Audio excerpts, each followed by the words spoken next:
A lot of you living out in this part of the country are used to it being quiet because you live way out in the country. With me on the phone right now is the Reverend Al Sharpton. Mr. Sharpton, are you in New York City right now? I am. I'm just worried that New York City is extraordinarily quiet right now, and it seems kind of like a ghost town. Is that the scene? Because I keep reading about that. Yeah, it is like a ghost town. It is coming back a little, but it's nowhere near the New York we know. Okay, so now you know how quiet it sounds in Wyoming on any given night. Kind of spooky. Or can you sleep without the traffic? Can I sleep without the traffic? Yeah. I have learned to over the last 4 or 5 Okay, months. I guess you kind of have But I to. must admit, you're right. We're used to a lot of noise that helps rock us to sleep. That's about right, yeah. Okay, so your new book has just come out, and it's called Rise Up. And a guy like you would not write a book called Rise Up unless you had a point and a purpose to the book. What is the point you think overall that you were trying to make in this book? The point I'm trying to make is that this country has seen two different roads. We've seen for the last 50 years with the civil rights movement, women's rights movement, LGBT rights movement, a movement for equal rights for all, voting rights for all. And we've seen now the rise with the present president, President Trump, who I know very well, and I've fought against him and socialized with him, that has chosen a different route. And I think people need to choose which route they believe the country would go and should go for, and rise up, register to vote, talk to their families. Everybody shouldn't need rallies and marches, but everyone can do something. It's time for everyone to be involved and decide which route and road this country ought to take. Well, I'd look at different routes that we've taken, and Mr. Sharpton, here's something that I worry about us going backwards on. I think the Reverend Martin Luther King nailed it when he said you judge a person by the content of their character. And I worry that we've reached a point where character is not being looked at anymore, but instead we're starting to separate each other once again based on, well, this person's of this race or this person's of that sexual preference or whatever it might be.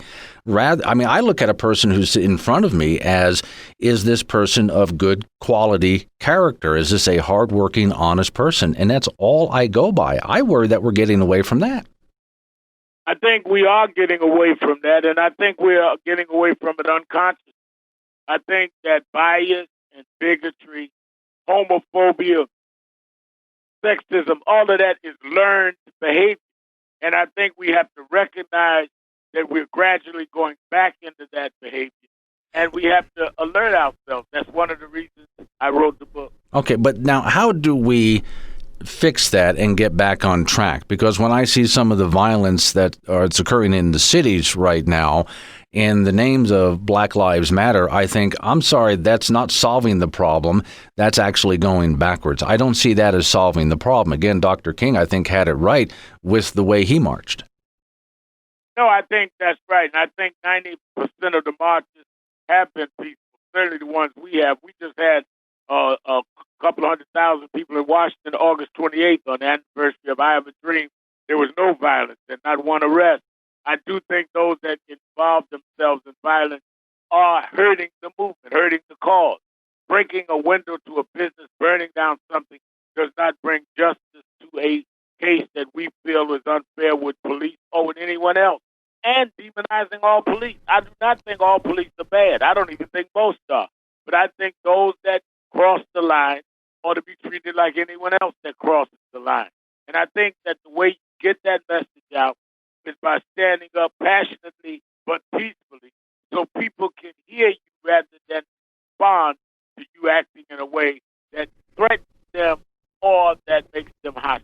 I really do, and you can answer this being where you were from, where you were raised, but I also look at cities like Chicago and Detroit and the inner cities, and I think whatever happened to, you remember the time when the church taught morality and there was family and there was always that someone on the block. Remember that person on the block who the kids looked up to, that seemed to be that parent when all the other parents were away at school, who sort of took care of and watched out for the kids on the block. I don't see that anymore.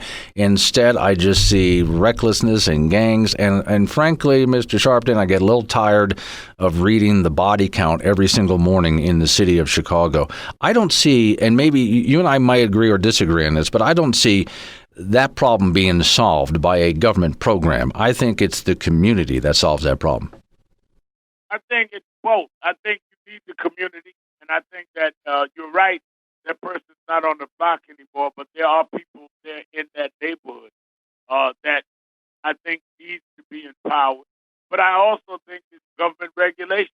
When you look at the horrific fire, gun violence in Chicago and in other big cities, a month after everyone around the country saw me do the eulogy for George Floyd killed by police with a knee on the neck, I did the funeral of a 1-year-old kid killed by a stray bullet in a shootout, black on black, in Brooklyn, New York. And I'm against both. But there are no gun manufacturing companies in Brooklyn, New York. There are no bullet manufacturing companies. We need to regulate how manufacturers can distribute guns.